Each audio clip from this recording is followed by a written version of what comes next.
Hi there, my name is Andrea Poncian. I'm the coordinator of the Community Suicide Prevention Network here in Ottawa. And I'm here today to facilitate a conversation about seeking help when you're struggling with your mental health. So we've got some special guests here, and I'll get you guys to introduce yourselves. I'm Munia. I work with the Youth Services Bureau as a peer supporter, and I'm happy to be here. My name's Ian Coleman. I'm a professor from the University of Ottawa, the School of Epidemiology and Public Health, and my research is focused on mental health and why some people struggle with their mental health and other people don't, and some of the factors around that. Great. Thank you both for being here today. It's a really good opportunity for us to talk a little bit about mental health and how to seek supports and how to get help when we're struggling. So, Ian, maybe did you want to start us off and tell us a little bit about the study? Sure. So first, I just want to give credit where it's due because this study was a great idea from a PhD student that I supervise, Francois Thaddeau, and all this work is his. And what Francois and I talked about a lot was we know there's many people who struggle with their mental health, but very high proportion of them don't actually seek treatment or get professional help in any way. And we wanted to, look at some of the reasons why that may be. And one of the things we had thought about was social learning. So we know that people can be influenced by the people around them, by their family and friends, and that may influence their health-related behavior. So, for example, if a friend tells me, "Oh, I just went and got the flu vaccine," then I'm more likely to go get the flu vaccine myself. And so we were curious to see whether this was applicable to mental health. And so how we did this was Statistics Canada does these huge surveys of the Canadian population, looking at all sorts of aspects of health. And a couple years ago, they did a survey that was specifically focused on mental health and many factors around mental health. And what we did was we identified about 2,000 people in the survey who had said that they had spoken to a health professional about their mental health in the last year. And then we matched them up with another 2,000 people who hadn't spoken to a mental health professional in the last year. And we did this in such a way, I'm not going to talk about the fancy statistics that we used, but we did this in a way that these two groups were almost identical with respect to their mental health profile and stresses in their lives, whether or not they were depressed, had thought about suicide, and so on. The only difference between these two groups was whether or not they had sought help. And then we looked at one question that they had asked, and that was whether or not a family member or a friend had sought treatment for their mental health. And what we found was that the people who said that they had got help in the last year for their mental health were much more likely to say that a family member or a friend had gotten help.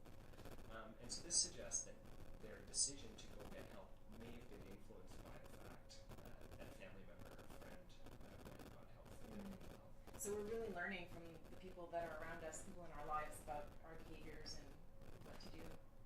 That's right. And one of the really positive ways of thinking about this is that we may be influenced by our family and friends, but also if we seek help ourselves, we might influence our family and friends in a positive way as well. Yeah, well, so Munia, how does that square with your personal experience? Yeah, I think in my experience, a lot of it was hearing about it from friends, and at the time, my friend circle was seeking therapy. A few of them were doing different things to help themselves, like taking the time to slow down and just take care of themselves. And then a lot of it was making it seem like it was normal, and when really for a lot of people it's stigmatized. They think seeking help is a sign of weakness, it's a sign of oh, you can't do it on your own, so you need some kind of help. But it really isn't a bad thing to take the time and think of yourself and make sure that you're okay.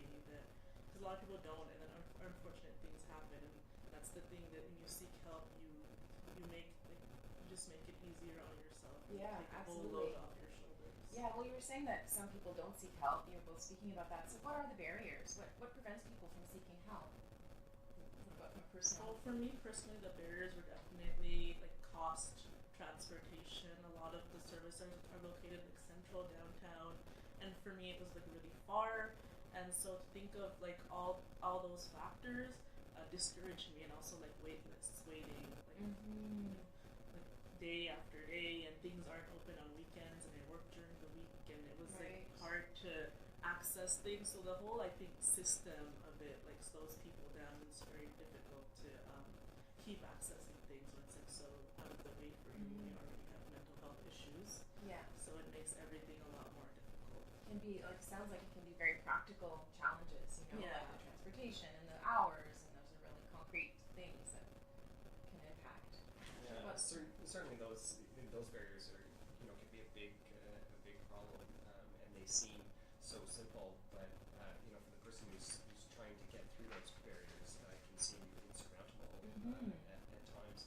I think the other thing, and Munia mentioned this earlier, is stigma. Stigma is a huge barrier to seeking help.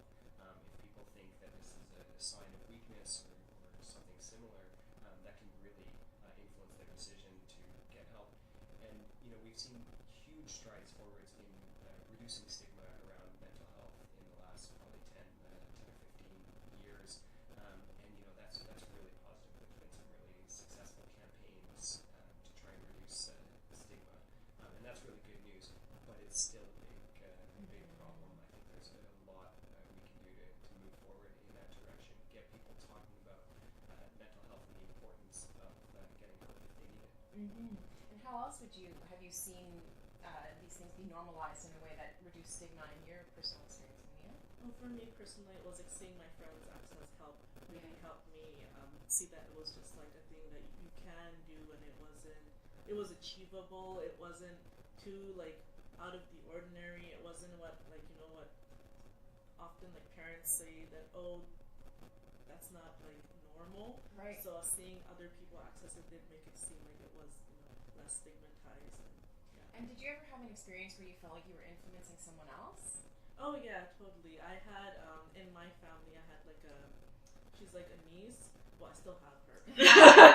She's just a bit older now. But when she first heard me talking about like going to therapy and stuff, she was like 13, and she said that like that sounds like I would like a therapist as well. That sounds really interesting to me. Like I would like someone to talk to, and that was very like eye opening for me personally because I wanted to get therapy for like a long time. I just never thought it was like possible for me because all I've seen is like celebrities get it, but they're like really old, and then Right. I was like 12, and I was like, well, that's like not a thing that I should get or I know how to get. Yeah. So the fact that she had me around really like helped her see that like she can access that. Mm-hmm.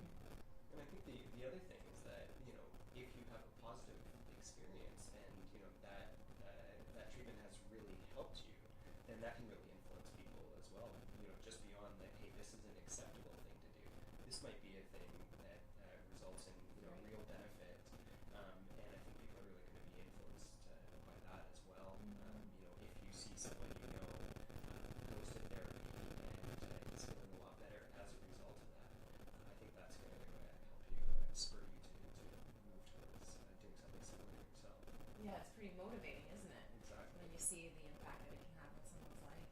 And so, how does someone communicate that to you? How does it work?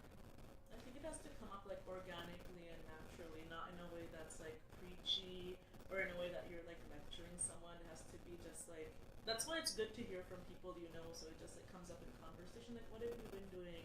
Actually, I started therapy this week. Something like that. Like it just makes it feel like it's more of like a normal thing that connects you to that person, other than you should be in therapy. You know? Yeah. Yeah, I think that's a really good point, actually. You think about, you know, if you feel like you're being preached to, you know, you think about people telling you, hey, I'm on a new diet, and everybody should be on this Right. diet, and, you know, it's a bit of a turn-off. But if it comes up very naturally and say, hey, you know, I've tried this great recipe, and I've started, you know, trying some different things, maybe you're more likely to try that yourself.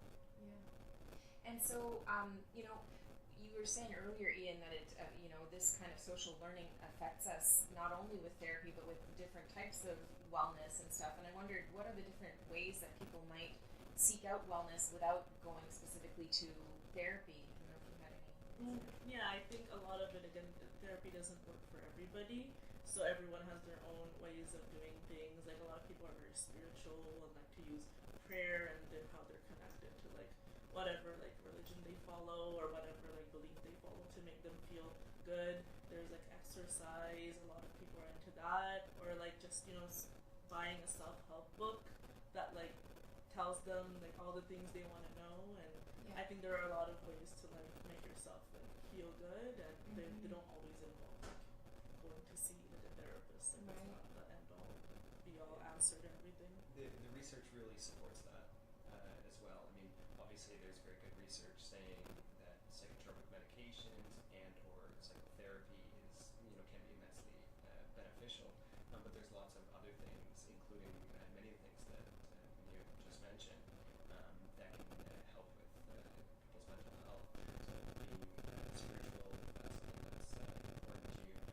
Reaching out for peer support, supporting more socially active. Exercise is something you mentioned. Mhm. Exercise can be really beneficial. And actually, there's a lot of.